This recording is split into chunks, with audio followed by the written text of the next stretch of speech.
lately I've been telling you about how MSNBC has been basically replacing all of their progressive hosts. And I gave you a long list yesterday, over a dozen people who have been either removed from air, fired, or moved to lower time slots, taken off of prime time or taken off of Daily Show and put on the weekends. So just as we're reporting on that, and they at the same time hiring hosts of new conservative and more mainstream establishment reporters and anchors, including George Will announced last week. We now find out this week that one of their most highly rated hosts, Lawrence ODonnell, might be on the chopping block. Now this is an amazing story, and it really tells you all you need to know about corporate media. It's not just about MSNBC. So let's tell you all about it. Huffington Post breaks the story. They say Lawrence ODonnell, host of MSNBC's The Last Word, has just 4 weeks left in his contract, and the cable network does not appear to be interested in renewing his deal. 4 well-placed sources tell HuffPost that MSNBC has not been in contact with O'Donnell's team of representatives to negotiate a new deal. Now, I worked briefly in cable news, and I know a ton of folks that are in cable news, and Huffington Post also talks about it. If they haven't reached out to you with only 4 weeks left in your contract, normally that would mean you're done. If they like you and they want to keep you, they don't want to lose you to another network, they will reach out real quick, 6 months before your contract ends, even earlier than that. So the fact that they have not reached out to him yet is a very, very bad sign for Lawrence ODonnell staying at MSNBC. Now, there's a lot of new media focus on it, so let's hope that that maybe affects their decision and focuses them on the reality of how Lawrence is doing. So let me tell you about that. The Last Word is the cable network's second highest rated program, according to Nielsen figures, behind only the Rachel Maddow show. Who would possibly fire their second highest rated host? That's crazy. On the other hand, when this purge began back in 2011, it started with Keith Olbermann, and he was their highest rated host. Now, there's 2 different purges that happened at MSNBC. One was the beginning of getting rid of some progressive hosts, some because they rocked the boat and challenged the establishment and maybe challenged the Democratic Party and some personal issues, etc. Then the second wave is under Andy Lack. He was brought in recently to clean house, get rid of all the progressives, and make sure that MSNBC does as its corporate parent tells it to do. Don't rock the boat, support the status quo, and perhaps support this right-wing president. Now, after Olbermann, of course, then I left, and Martin Bashir, and Dylan Ratigan, and Ed Schultz, and the list goes on and on. Under Andy Lack, as I told you, dozens of progressives have been moved out, and you could watch our video from last week about that. In this case, Lawrence himself tweets this out, and normally if you're under contract negotiations, you don't want to provoke people publicly. So this tweet also means things are not going well, and it's clear evidence of that. But listen to what he said. He said last night, this was a couple of days ago, Maddow was #1 rated show in all of cable TV, not just cable news. The Last Word was #2. That's of course Lawrence O'Donnell's show. Thanks for your support, we need it. Now, if your show comes in #2, I mean, I know that it's not over a quarter, it's not over a month, but on any given night, and you're beating Sean Hannity, and you come in at #2 in all of cable, ain't nobody talking about firing you unless they have a clear agenda. That they're willing to sacrifice ratings and even revenue for their network for a larger agenda. There is no other explanation. So now I'll give you some of the possibilities here in their official statements, and you can see for yourself here.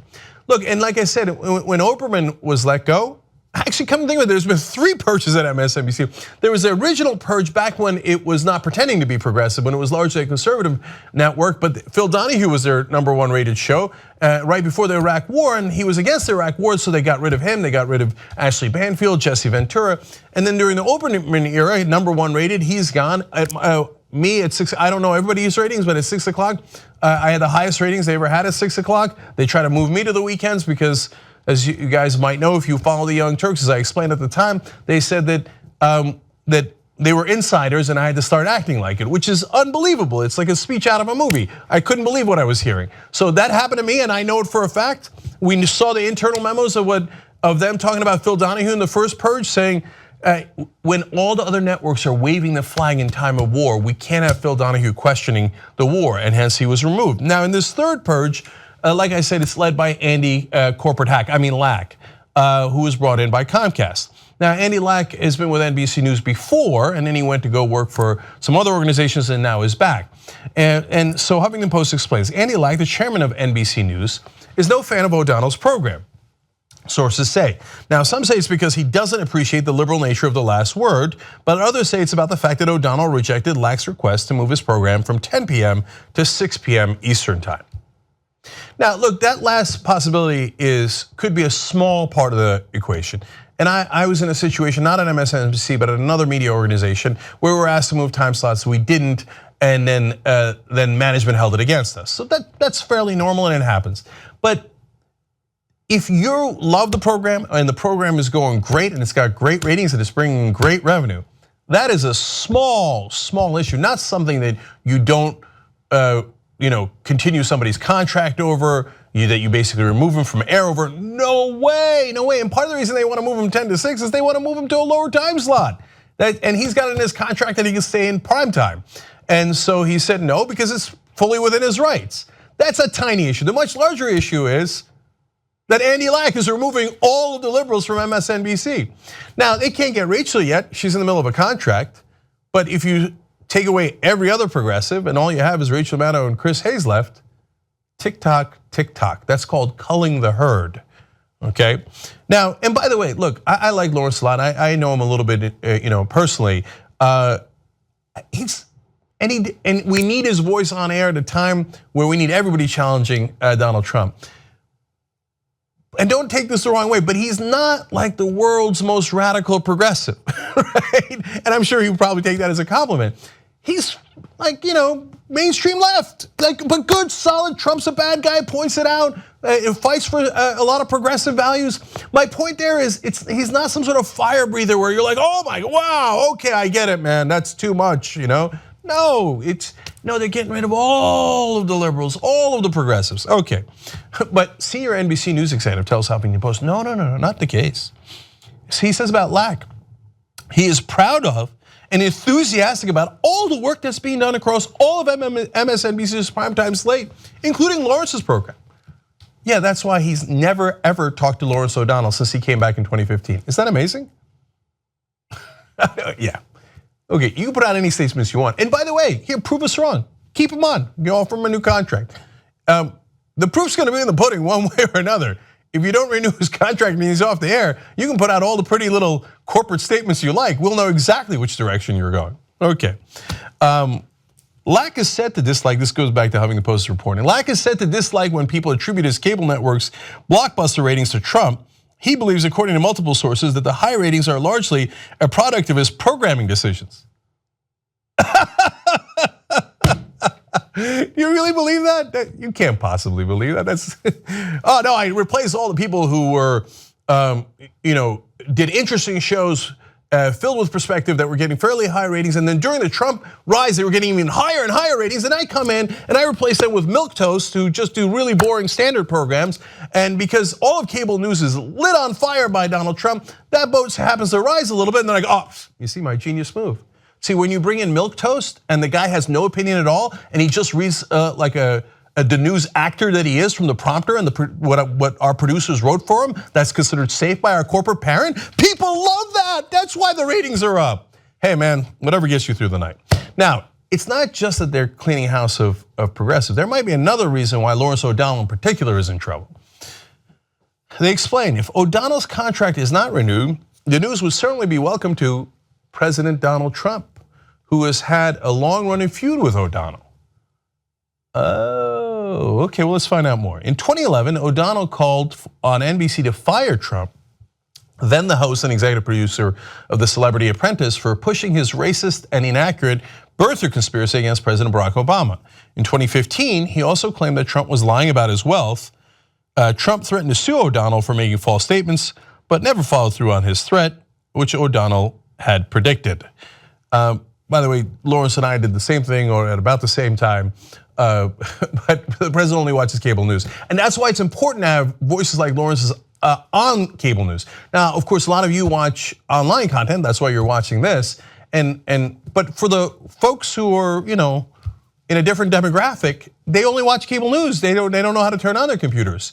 And they vote too. And it's important to have people like Lawrence on the air talking to them. And he made the point, which I think to anyone who's ever researched Donald Trump is fairly obvious. He doesn't have $10 billion. He doesn't have anywhere near $10 billion. I don't think he's a billionaire. I actually think he owes the Russians a ton of money. Okay, so when Lawrence just pointed out, hey, I don't think he's as rich as he is, Trump, of course, was furious.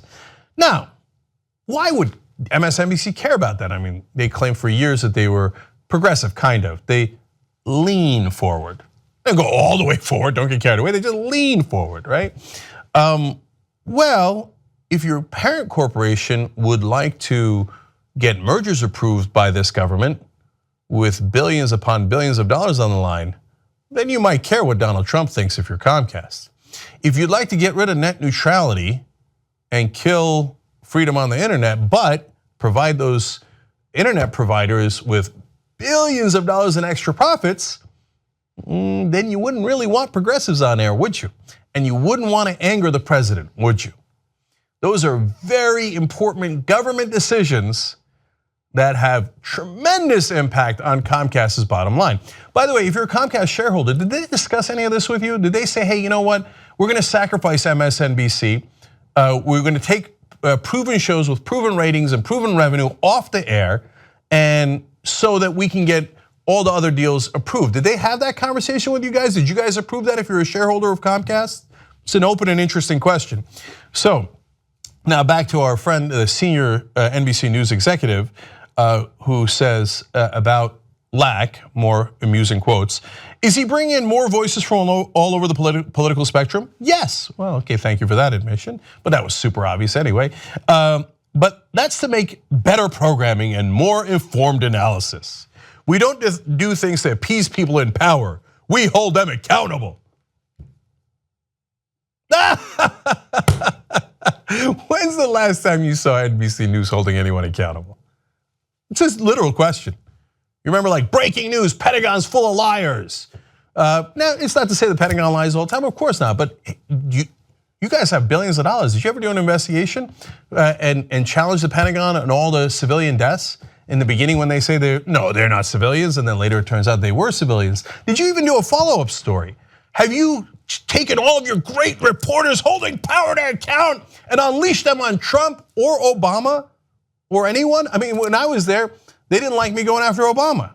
Anybody who's in power, you gotta appease them if you own a multi-billion-dollar corporation with lots of business in front of the federal government.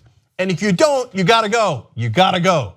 Meanwhile, no, you brought in all these thick-necked conservatives to give informed analysis. Progressives who used to watch MSNBC, don't you want informed analysis from deeply conservative right-wingers?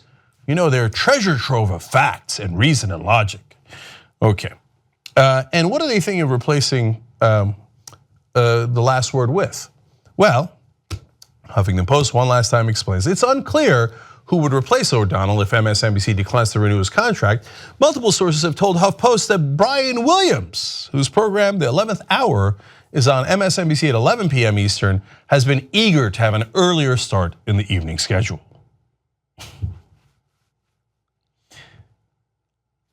Brian Williams, in my experience, is a good guy, funny, smart guy.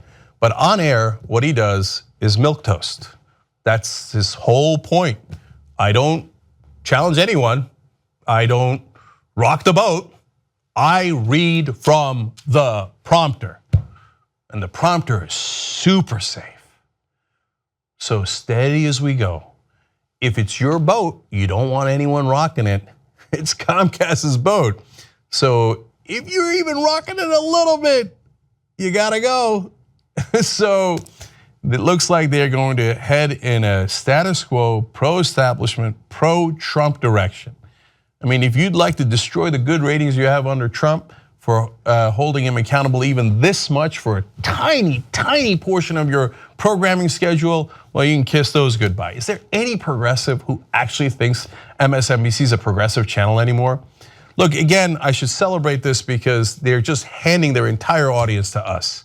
But as a person who cares about this country, I want as many voices on our side to be all over media, TV, online. Does radio still exist? Yes, it does. We're on Sirius XM right now. So all those voices in all those places.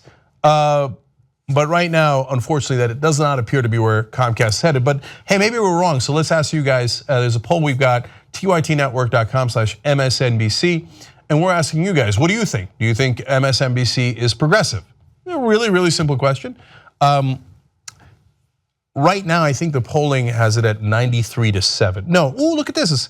The yeses are closing in. 90% no, 10% yes. But you guys vote and let us know if you think maybe that's as good as it gets. I mean, with all the Joe Scarborough in the morning for about 18 hours and the other incredibly standard news actors that they have on, and if you think that's a progressive place to watch, then have at it, Hoss, go get them. MSNBC, my last word, can't wait for you to prove me wrong. And then you can go out and say, see, these guys online, they don't know what they're talking about. Young Turks always attacking us. It's not true. We kept Lawrence ODonnell. We paid him even more money. We decided to keep him for 3, 5, no, 10 years. Bet you won't.